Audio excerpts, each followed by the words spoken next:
பாப்பாவ என்கேஜிங்கா வச்சுக்கணும்னா, நாங்க அவ கூட வந்து டைம் ஸ்பெண்ட் பண்ணா மட்டும் தான். இல்லன்னா உடனே ஸ்க்ரீன் டைம் போயிடுவாங்க. டிவி, ஃபோன் சொல்லிட்டு. ஸோ, அவ கூட கொஞ்ச நேரம் டைம் ஸ்பெண்ட் பண்ணிட்டு, ஈவினிங் வந்து ஸ்நாக் வந்து சக்கரவள்ளி கிழங்கு தான் வேக வச்சிருந்தேன். வச்சுட்டு அவ சைக்கிள் ஓட்டிட்டு இருந்தா. ஸோ, அவ கூட கொஞ்ச நேரம் நின்னு வேடிக்கை பார்த்துட்டு, குட்டி பையனையும் வச்சு காட்டிட்டு இருந்தாச்சு.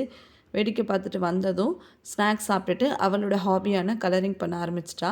பாப்பாக்கு நாளைக்கு ஹிந்தி எக்ஸாம்னால நான் ஃபர்ஸ்ட் ப்ரிப்பேர் பண்ணிட்டு, நெக்ஸ்ட் அவளுக்கு சொல்லிக் குடுத்தேன்.